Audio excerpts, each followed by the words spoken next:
Получили досрочно. Здесь практически полностью дивизион.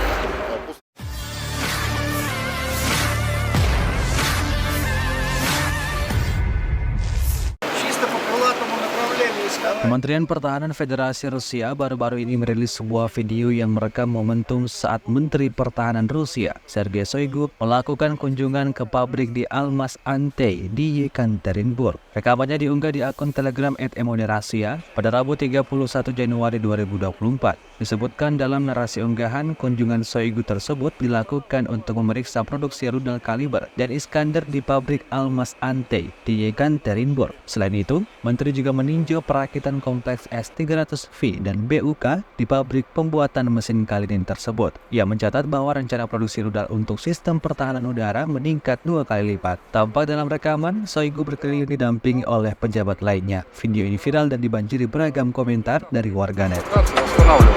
А на заводе все отгрузили. Значит, это новые для... Прошлый год отгрузили программу или... Прошлый год новый мы отгрузили досрочно. Здесь практически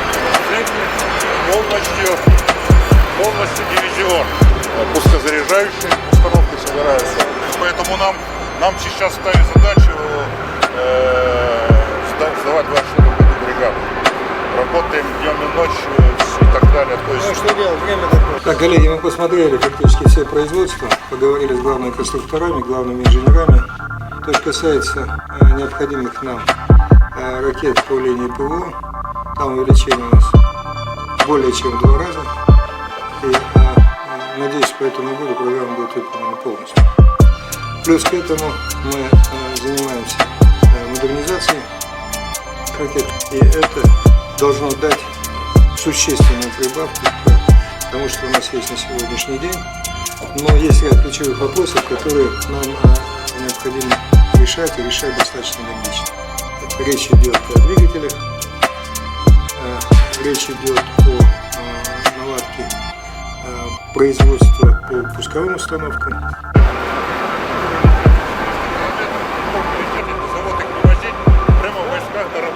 Download Tribun X sekarang, menghadirkan lokal menjadi Indonesia.